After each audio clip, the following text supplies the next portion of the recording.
podcast. Here we go. Hello, hello. Welcome to the Just My Type podcast about all things diabetes. My name is Dobie Maxwell. I'm one of your co-hosts. I am representing Type 2. Joining me across the USA is the lovely and talented, vivacious, dynamic, effervescent, and savvy Samantha, a.k.a. Sami Parker. Hey, Sami. Hey, Dobie. Thanks for that nice little introduction. Well, you know what? This is going to be fun because I'm going to ride your coattails all the way to the top. You're going to be the I'm star, very kiddo. excited. I'm the pit crew. You're the race driver. This is our very first episode for the public. So if you're listening to us, we really appreciate it. But we've been together for a while putting this together. And I've just got high hopes. And I know this is going to be a hit. Me too, Dobie. I feel like we have a very good chemistry going. Little type 1, type 2 action. That's the thing. We got young and old going. We've got male and female going. We've got all over the board. And it's going to be great. So what we're here to do, by the way, we're sponsored today proudly by the Diabetes app, a free social community app that brings together both type 1 and type 2 diabetics. That would be you and me, Sami, and others, plus Yes. their supporters. You can find community resources, and Sami and I also on the Diabetes app. So check it out. And hopefully throughout the growth of our show, we will get a loyal group of followers, and we want to have fun, but we don't want to make fun. No. Getting your diabetes diagnosis is a very, it's chilling. It is. So what we're going to do today, now we've been working together for a while, but you and I have not heard each other's diagnosis stories. No, which I think is huge because I think learning somebody's diagnosis story is all very telling of them and their character. And as we have guests on and we have people on, we're going to hear their story too. And we want to hear yours. So join us on social media. Tell us your story. But I think normally it's ladies first. I think I'm going to have to go first this time because my story is so out there, so bizarre, so off the wall. Every doctor I've ever talked to about this says, man, I've heard stories before. I have never heard one like yours. So with Let's your hear it, permission, Dobie. I'm going to go first. Great. I don't think I'll Is be that able to okay? top it, so I'm ready for it. Well, I don't think anybody wants to top it, but mine is just so out there. So you can bring us back to earth. But Great. if you're just joining us, I'm a comedian by trade. I've been a comedian my entire life, full time since 1985, and my entire life can be summed up in 3 words: worst case scenario. My entire life, comedians. I say we're dented cans. That's why we're comedians. So you go see a show and you laugh, and then like the tears of a clown, you hear that story. So my story starts where it was on Father's Day. I know we have listeners around the globe. I'm not sure if they celebrate Father's Day around the world. You know what they do? I think they do. I think it is a I mean, world. everybody's got fathers and mothers, but I'm not sure if they actually celebrate it. I know our team. Before we start, give it thanks to our pod squad. They're based in Canada. There's a lot of people that are behind the show that work behind the scenes that are just absolutely awesome and fantastic. And I know you are a little sister, correct, Sammy? Yes. Yes, I am. I'm a little brother. You're a little sister. Canada is like the younger sibling to the States. Unfortunately, it's the second largest country in the world land-wise, but they always get, overshadowed by the States. We want to absolutely give Canada their props in this. Oh, So as we yes. go forward, so it was Father's Day, and I hope they celebrate Father's Day in Canada. And I had a horrible father situation, so it's never been a happy sign for me. And I was in the shower, and I don't know how to say this. I'm just going to get rid of it. One of my testicles was 4 sizes larger than the other one, and that is pretty Okay. freaky to a guy. Now, I'm sorry, it's half the population of the world has them. So if both of them would have grown to 4 times their normal size, I might have been a source of pride with it. But this was one, and it was very disturbing and I didn't know what to do. So I got in the car, and of course, I'm a comedian, self-employed. I was on the 100% deductible insurance plan. I had no health insurance whatsoever. But this is very disturbing. I'm thinking I have to go to the emergency room. So on the way to the emergency room, I stopped at a gas station convenience store, and I bought a slice of watermelon, large slice of watermelon, and Mhm. a large Gatorade, which I Mm, drank and ate. No sugar in a large slice of watermelon and a large Gatorade. Had no absolutely idea. not. So I get to the hospital, the emergency room, and I walk in, and there was a gorgeous movie star. I mean, one of the most fantastic, beautiful women I've ever seen in my life. And I'm embarrassed. I walk up to her. What seems to be your problem, sir? Well, one of my. I'm trying to swallow it. I don't want to say it. One of my testicles is 4 times larger than the other one. So she gets on the loudspeaker. This man's testicles are larger. It's like I'm at the horse races and it's the outdoor speaker. So I'm shrinking up, turning purple with embarrassment. So the team of doctors, they take me in and they start prodding. And there I am with my pants off. And they're looking at me, prodding and looking and pointing and making all kinds of diagnoses. And it's ultimately embarrassing. and they said, "You have a blood sugar of 500." And I said, Mm. "Is that good?" I had no idea what it was. They said, "No, you have diabetes. You're not going anywhere." I said, "Well, no, I'm a comedian. I have shows." And the next, "No, no, no, you're staying right here. You're in a danger zone. You're not going anywhere." So as I was diagnosed and they examined me, it turns out that on my testicles, I'm not making this up, I had gangrene on my testicles. That starts when your body starts Mhm. decomposing when you're dead. Yeah, I've never heard of any no doctor had ever heard of that before. He said diabetes manifests itself in unusual ways. You have the most unusual way I've ever seen in my life. So I had to stay in the hospital for 9 days. They did a surgery where they took off part of it. I could have lost all of my plumbing. So he said, "You're very, very lucky. 1 or 2 more days, you'd have been Oh in a my lot of trouble." gosh. So I never had surgery before in my life. I have no health insurance. I have no family. I was raised by my grandparents and they're both passed away. So I'm by myself in the hospital, very frightening. They went in there and they did what they had to do. They salvaged my plumbing. I was okay. And it's so funny because when they came out of the emergency room or the recovery room, they took me back to my regular hospital room. There was a movie on TV. You know who Al Pacino is, the actor? I know our Yes. listeners will know. Yes, Al Pacino played a role. It's a pretty obscure movie. Dr. Jack Kevorkian. And if you're from not in the States, Jack Mhm. Kevorkian was a doctor that assisted suicides. And it was very controversial, and he passed away now, but it's very controversial. So he played. So here's a doctor talking about assisting suicides, and that's what I'm seeing as I'm being loaded out of my gurney back into my bed, and I'm Yeah. laughing. And the people, what are you laughing about? It's like, oh, only I would get this particular of all the movies in the world. That's the one that I got. So what they had to So do was crazy. they had to change the dressing. So a nurse comes in, another gorgeous movies. I wish I could meet women like this on the street. Another gorgeous nurse, and she said, "You're going to have to change the dressing on your wound. Do you have anybody? Are you married?" No, I'm not married. Do you have a significant other? At the moment, I didn't. Do you have anybody, any good friends? How many good friends would come over? It's very hard to reach down there. So they would put me on a morphine drip, rip it off, and I would scream, even in the morphine drip. It is the most excruciating pain I've ever had in my entire life. And then they gave me the insulin and they showed me how to prick my fingers. And it was a whole experience that was the most frightening, scary, humiliating, humbling that I've ever heard anybody else talk about. But then I hear other people's diabetes stories and they're completely different. So since that time, through diet, exercise, management, I am off medication. But now Wow. it's to the point where I've gone the other way where I don't self-diagnose. I don't my blood sugar, and that's bad too. So I'm glad this show has come out of into existence, so we can get together and help each other. That's what we want to do. We want to entertain. We want to educate. We want to engage. Maybe you're in the same position that one of us are. Maybe it's, oh boy, if Sammy and Dobie can talk about it, I can Mhm. make my own health better. So that's my story in a nutshell. I never want to tell it again. So throughout our podcast now, so you want to hear my story, go back to episode 1, the mothership, where it all took off, and that's where it is. I'm going to put mine to rest. Now I want to hear yours because I know it's fascinating as well. Well, first off, I wanna comment, that is yeah, that is one heck of a story. It's out there, isn't I've it? never heard that because normally I feel like it's the basic common symptoms that you notice when somebody's getting diagnosed. So that's pretty wild to me that that's how you were diagnosed and also how you noticed it. Were you feeling anything else other than just noticing your one testicle larger than the other? Well, it's like a mango next to a radish. It was just very awkward. So that's very noticeable for a guy. Did you have any You other know, symptoms though? I really didn't. Nothing, Okay. nothing that I noticed. And this, nobody in my family had Yeah. diabetes. But when they drop that word, it's like a death sentence. You have diabetes. It's like no other people get that. I don't get that. So are I'm you, healthy. do you take right now, like, what's your kind of routine of checking your blood sugar and whatnot? Well, I don't, and I know I should Okay. because No, I that's okay. felt I mean, some okay. people get it down and then they're, like, chilling as and they don't have to.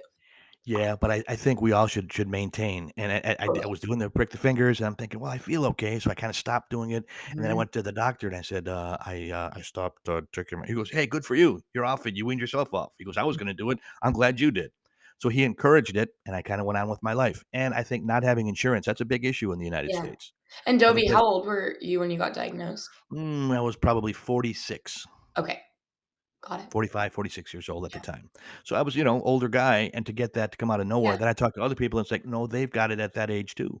And did they Because we have say, like, what caused it for you? Was it because I know so type 2 can be genetic, but it also can be just caused from, like, lifestyle, so was it what oh, A stand-up comedian, I mean, eating fast food all the time, gone, no health regimen. Yeah, I mean, the heaviest thing I lift is a microphone to tell jokes. So yeah. I'll totally take the blame for that.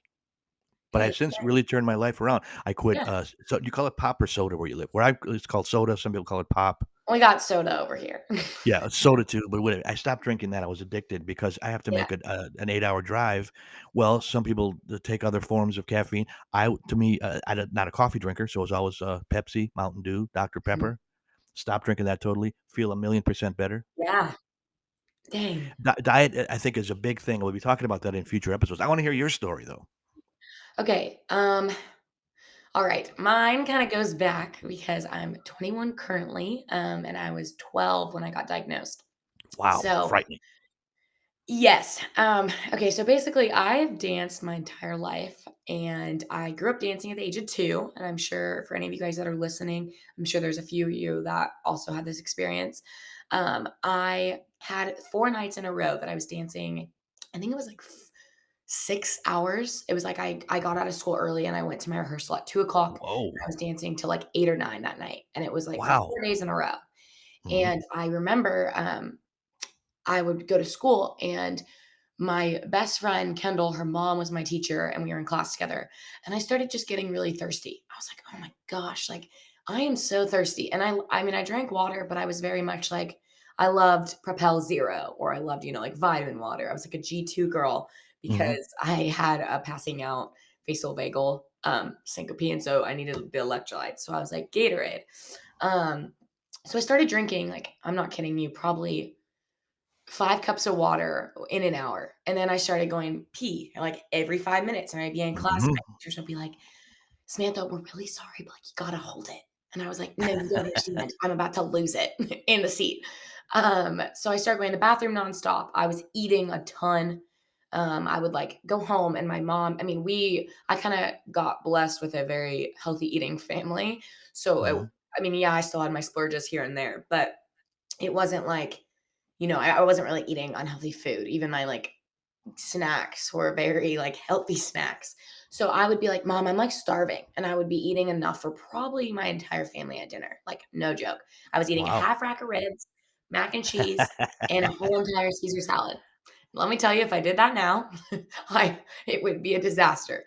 So I'd pack it Mm, away, and I was drinking water, eating a ton, going to the bathroom, and then I remember by like the 5th day that I started really being thirsty, I was at school and I was like, over there, like, I think, yeah, 7th grade. I was over there thinking, like, oh, I'm cool. I'm in middle school. I'm like with my friends, like, got my cool Marc Jacobs backpack on. And somebody was like, Samantha, like, you look really thin. And so, of course, I'm like, thanks, guys. I've been dancing a lot, like, feeling super good. I was like, oh, yeah. And somebody was like, no, she was like, "You look, like, really skinny," and I was kind of, like, mm, offended, like, "Are you kidding me? Did she just say I'm ultra skinny? Like, that's offensive." So I went home and I'm like, "Whatever," and my parents were like, "Honey, I think you just need to start eating more because 'cause you're dancing a lot." So, mhm. my sister had her basically dance show for high school that weekend, and, my mom, she's always had 2 fears. One fear was that we get lice, which did happen prior, and then the Oh, second man. fear was that one of us would Was it get type 1 diabetes. or type 2 lice? Type 1 lice, Good, okay, just the checking. infectious kind. And my cousin had type 1 diabetes on my dad's side. So my mom's fear was always like, "Okay, until once they're 10 years old, like, we're in the safe zone. Like, like, lice won't really happen, and they're not gonna be diabetic." 'Cause that was always like, juvenile diabetes. So finally, I was like, "Mom, something's just like not right." Like I was like, "I'm not feeling good. I'm eating a ton. I'm drinking a ton of water. I was losing weight." And she said I just kind of looked like flushed out.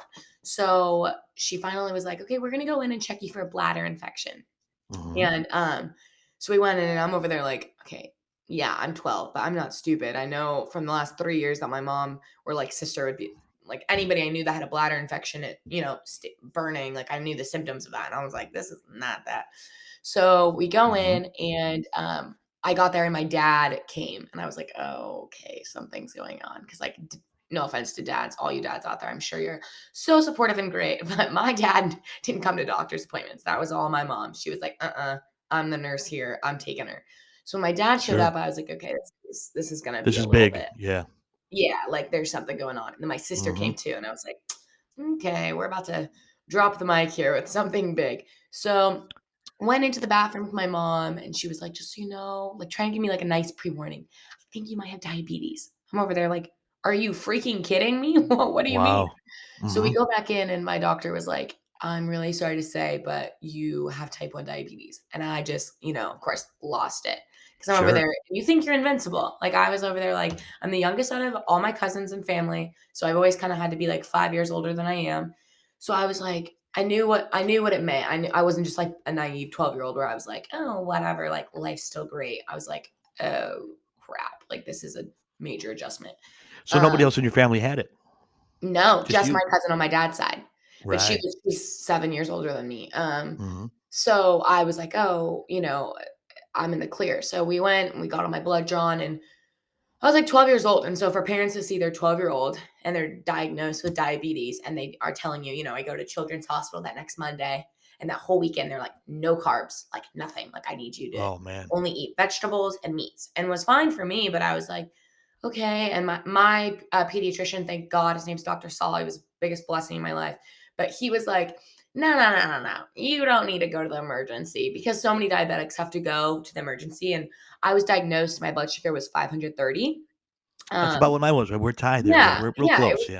pretty close. But to be honest, I'm not gonna lie, I've been 530 innumerable numerous amount of times since I was diagnosed. And now I'm like, Wow. oh, 530. Let's pop some insulin. Whereas before I was like, traumatic, like 530. Oh my God. Mhm. So yeah, and so from there, I was like 12 years old, went to Children's, had that 7-hour day. I was like the biggest freak about needles. So when they told me, I was like, "You're funny. Like, seriously, what's the medication?" And she's like, Sure. "No, seriously." I was like, "No, seriously, listen to me, biatch. Like, what am I doing?" And she's like, "No, you need to take insulin through injections." And so that kind of was like a definite makes you grow up even faster because you're like, "Okay, my purse is not filled with you know, my lipstick, my big whopping $5 ones. I had like, juice box, glucose monitor, meter, finger prick, backup needles, insulin vials, glucose tablets. But I always like I to say gotta s this. I think it's kind of one of those things where your diagnosis honestly is just like your whole life because it's like the whole journey of it. Yes. Um, Yes. but for me, I'm like, I would never go back and like reverse it. I would totally take a cure, but I wouldn't change the experience because I'm like, it's totally made me how I am now and be so health conscious and into health and wellness. It's like what I want to do for a career. So it's been a biggest blessing, a very bittersweet blessing. Well, I gotta say, you're a very dynamic young lady and intelligent, and I swear I can read people pretty well. And when we first met on the Zoom, so okay, this is gonna be your partner. I don't know what you thought of me, and I really don't care at this I point. I thought look you at her and were I think, great. well, good. Phew. Oh man, I thought, who's this old fart? Good lord. But No, I looked at her. I didn't have any. I said, well, she seems like a nice young lady. But I didn't get a good feeling or a bad feeling. I'm just saying. And then the second time we met, I'm thinking, man, you're mature. You're coming up with ideas. We can work with this kid. You're going to be really great. So now, as a 12-year-old girl, I have no idea. I was afraid enough as a man, a grown man, getting the diagnosis, and you got it as a 12-year-old girl, and you still were that mature. Kudos to you. thank you. Well, I mean, you definitely when I met you, it was like great. I was like, "Oh, he's awesome." Because you were so like welcoming to me, which I know is like a very big part of having like a strong relationship with somebody. So I Hmm. appreciate that more than you know. Well, we appreciate you. We would like to have you listening. We appreciate you, number one. But number two, we'd like to have you engage with us. Tell us your story, however you can do that. And again, we are sponsored today by the Diabetes app, free social community app that brings together type 1 and type 2 diabetics. That's the whole idea of our podcast. So those are our stories. I don't know about you. I don't ever want to tell mine again. Now I've heard yours. So we'll just No, direct listeners back to mine this is one. always written down places, written in college papers, different like I use it to talk about it, numerous amount of things. But yeah, it does get exhausting. But we'd love to hear your guys' story. So if you could share it with us. We are on all things social media. We have Instagram, which is just my type pod underscore, and then all the rest for TikTok, Facebook, LinkedIn, Twitter. All of those are just my type pod, and there's no underscore for those. If you're sharing your story on Twitter, give us a hashtag just my type. But we'd love to hear your story. I think it's a very telling and it's awesome to hear everybody and how they've handled it and used it to kind of like leverage their outlook on life in a positive way. It bonds us as a community. That's what we wanna have here. We wanna have a Yes. fun place, not just be clinical. We're human beings that are Yeah. living with diabetes. We're not just statistics. And Oh today, my god, we are have a you lot of features that we're gonna be planning for you. Today, we like to do one called the Type 2 Tangent. oh, yeah. Sometimes I get a little bug in my craw, and I wanna go off on something. And today's first Type 2 tangent, and Sammy, I know you can agree with this, myths and cures that people without diabetes say to us, thinking they're a doctor and they know what to do. They have these witch Biggest doctor pet peeve. cures. Biggest pet peeve. Oh my goodness, they're just talking down to you. You can't have anything with sugar in it, and you can't have one carbohydrate, and it's all wrong. But they saw Dr. Phil say it one time, so now they're going to take it on us. To me, the one is Oh, what you yes. should eat. Do you have any witch doctor cures that people come to you with? To me, Oh, it's you like have no idea. to me the one is eat a cinnamon. Eat a, Oh, yes. a Oh, have you spoonful of guys cinnamon. tried cinnamon herbal teas? I'm like, "Great, herbal teas are awesome for relaxation and maintenance, but that does not cure my diabetes." Yeah, they think it does, or you have a Hershey bar. You're carrying around a candy bar. Oh, it must be so good. You have a little diabetic egg segment, and then you just eat a candy bar, and you're all good again. Oh, yeah. Oh, "Oh, That's the Samantha, you cure. need sugar? Here's some sugar." I'm like, "No, I'm 250. If you give me sugar, I'm about to be a roaring you know what to you." Hmm. So that is our diabetic myth. If you get anybody telling you that, just tell them, look, if I can see your medical certificate, I will listen to you. If not, have a nice day. Turn on the Just My Type podcast. We'll tell you Yeah. the truth from trained professionals and people that have it. Hey, if you have a myth too, we'd love to hear that myth as well, so share it with us too. Yep, and we pass it on because if there's always a new one that comes up. I'm never short of people telling me these off the wall, crazy. Oh, yes. Where did you hear this? Oh well, my great grandfather had diabetes, and he had to eat just sugar cane. That's all he ate 3 times a day. It's like, okay, I don't know what planet you live Oh, on, but yeah. not the My same one that we do. I have one of my favorite ones, and it's, "Oh my gosh, you're diabetic? Oh, my grandpa actually just passed away from diabetes." I'm like, I'm 13 years old. Maybe let's save that one for later." Yeah, Like, at least until I turn 16.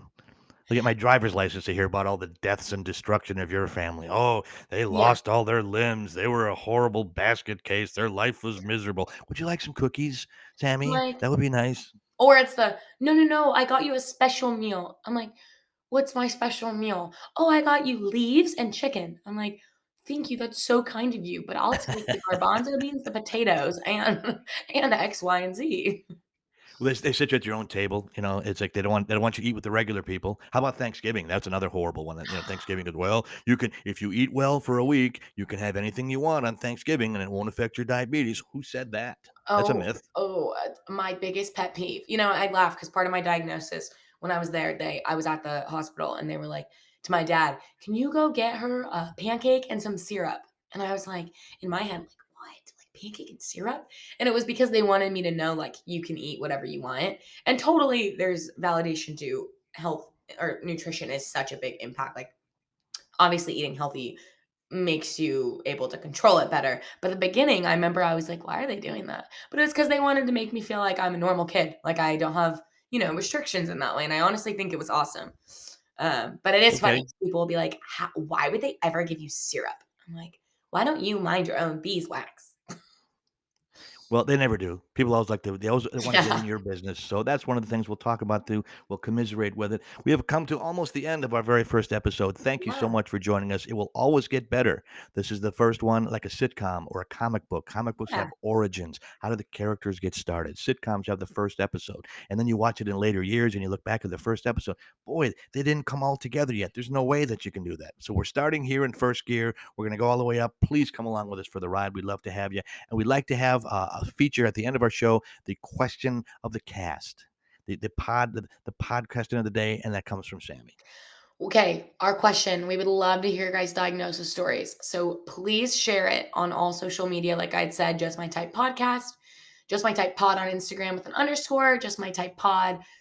Twitter, use hashtag Just My Type, but we want to hear it. It's great. We want you guys to share it, feel inspired by our stories, and share yours to inspire us as well. So, yeah. And for And you people that are old like me, please find a kid to all yeah. those things that Sammy just said that you didn't understand, like I didn't. They'll get you on Twitter, Schmitter, Spitter, Instagram, graham crackers, all that stuff. And And we'd please love for you guys to subscribe to us. subscribe. Yes. Exactly what Dobie said. No, But exactly again, what's going please on. share it, and we will catch you guys the next time. Dobie, my last saying, say la vie, baby. See you soon.